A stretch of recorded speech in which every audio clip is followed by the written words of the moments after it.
Bonjour Manouya, aujourd'hui je reçois Isabelle Ballon qui vient nous parler du dernier bébé de Créaprint, le guide des métiers. Oui, le guide des métiers, c'est déjà la 12e édition.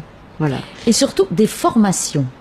En fait, voilà, au départ il s'appelait le guide des formations et on s'est rendu compte que pour les gens ici c'était pas très parlant. On parlait surtout de métier, quel métier tu veux faire, etc. Donc on a adossé les deux noms. Et donc on a plusieurs moyens de rentrer dans ce guide. Soit on sait quel métier on a envie de faire, ou vers quel métier on veut s'orienter, si c'est dans le cadre de la formation continue ou la reconversion. Ou alors quelle formation on est capable de faire et vers quel métier on s'orientera par la suite. Donc là, voilà, c'est pour des jeunes, des moins jeunes. Pour tous les âges, en fait. Ça commence à partir des étudiants, ceux qui sont déjà dans le Parcoursup, qui vont devoir choisir en janvier pour décider ce qu'ils font après le bac. Et s'ils ont de la place. Oui. Ça, c'est une autre histoire. Et puis après, ça met surtout en évidence Sylvie, la journaliste qui rédige ce guide. Elle essaie toujours d'avoir une vision très prospective, de savoir vraiment les secteurs où il va y avoir des créations d'emplois, où le pays est en demande. Donc par exemple, on sait que dans les métiers d'aquaculture, il va y avoir des nouveaux métiers. On sait que Air France va recruter des pilotes, même si on n'est pas sûr qu'ils gardent l'escale ici. La compagnie en général va avoir besoin de pilotes. Et après, il y a un tas de métiers liés à l'économie bleue, comme je viens de dire, à l'économie numérique, qui va créer énormément de métiers. Les services aux personnes, la relation clientèle. Parce que même si tout devient virtuel, les clients ont besoin d'avoir un conseiller clientèle au niveau de la banque. Oui, de vous voulez me l'immobilier. parler, tapez 1. Voilà. Donc Tu veux que je te pose une question, tape 3. On a vu un peu les limites de tout cela. Donc on revient à l'humain. Oui, parce que c'est infernal de tomber sur des robots, là. Oui.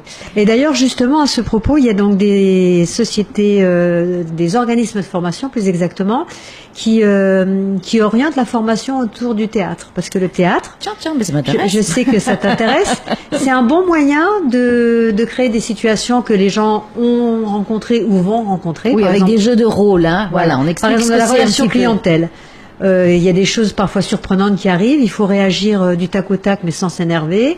Voilà, surtout. Trouver les mots. Voilà. Donc avec les jeux de rôle, on peut s'entraîner à ça avec des collègues avant que ce soit des vrais clients. Et puis, par exemple, si on a des situations nouvelles qu'il va falloir affronter, le fait de le jouer en théâtre, on va pouvoir après analyser comment on a répondu en équipe. Et regarder les autres aussi, Oui. voir. Mais on ne va pas critiquer. Enfin, le but Non, du théâtre, c'est pas critiquer. La critique, voilà. elle n'est pas. La critique est positive. Ouais. Les critiques négatives, ça sert à rien, mais les critiques positivantes, je dirais, C'est-à-dire ça sert à que ça progresser. ne s'attaque pas au comportement que la personne elle a eu, c'est plus aux réponses, à sa façon de répondre en tant que professionnel, par exemple de la relation client. Et toute l'équipe essaie de faire en sorte que tout s'améliore, que l'équipe soit vraiment soudée et que tout le monde aille vers la qualité, par exemple la qualité de service au client. Et la formation, comme je le disais, je pense l'année dernière et peut-être déjà l'année d'avant, c'est quelque chose qu'on peut aborder à n'importe quel âge.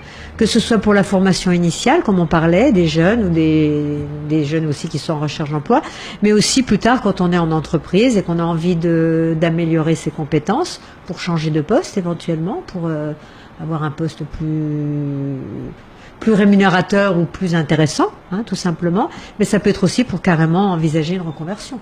Ça, c'est tout à fait possible. Et donc, il y a beaucoup d'organismes qui Il y a se énormément. Ne me demande pas combien il y en a. Non, voilà. Mais il y en a beaucoup. Soit acheter le livre, soit le feuilleter en ligne. Oui, on peut le feuilleter en ligne. C'est vrai qu'au niveau des images, c'est pas vraiment son objectif. En revanche, c'est vraiment une bible. Il y a vraiment toutes les adresses à jour de tous les organismes de formation. Il y a plusieurs façons d'y entrer, par les mots-clés, si on sait quelle chose, ce qu'on recherche. Ça peut être aussi par le métier, ça peut être aussi par l'organisme directement, si on veut savoir, je sais pas, ce que propose le CNAM. Et puis alors, ça c'est peut bien être aussi par les sigles. La ligne AAD, AAP, AAT. Bon, je vais pas tous les faire parce que tout le monde va penser que je vais m'étouffer.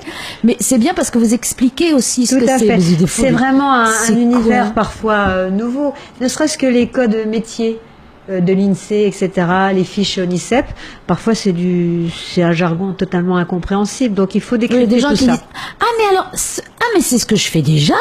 Oui. Voilà, une fois qu'ils ont compris le sigle.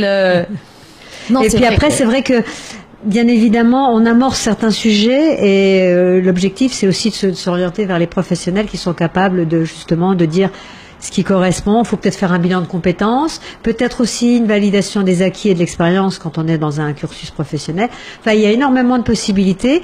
Et si on est un petit peu, comme on dit, sur le carreau, il y a aussi des tas de solutions pour peut-être trouver sa voie en dehors du circuit normal. Et puis je vois, je pars me former à l'étranger. Exactement. Il y a aussi les formations en ligne.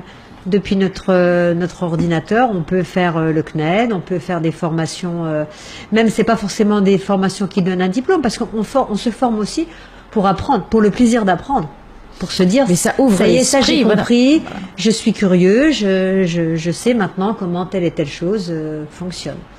Bien, mais écoute, je vois que la nouvelle Bible est en couleur et qu'on comprend tout dedans. Je te remercie, Isabelle. Donc c'est un petit guide qui est déjà en point presse. Il y a évidemment la possibilité de consulter sur le site de creaprint.pf et le guide a une page Facebook sur laquelle on partage pas mal d'astuces, parfois des offres d'emploi ou de stage. Donc j'invite tous les auditeurs à Creaprint de suivre. Non, c'est la page guide des métiers. Creaprint, c'est le profil qui gère les différentes pages. Si on va sur Creaprint, on nous aiguille après sur l'autre page. Le gestion Creaprint, il va orienter sur toutes les pages que gère Creaprint. Donc il y aura à la fois les guide Moana, etc. Voilà. Mais chaque support a sa page avec ses informations en particulier. Voilà, donc mais on peut naviguer. Tout à fait. Merci Isabelle. Merci Martine.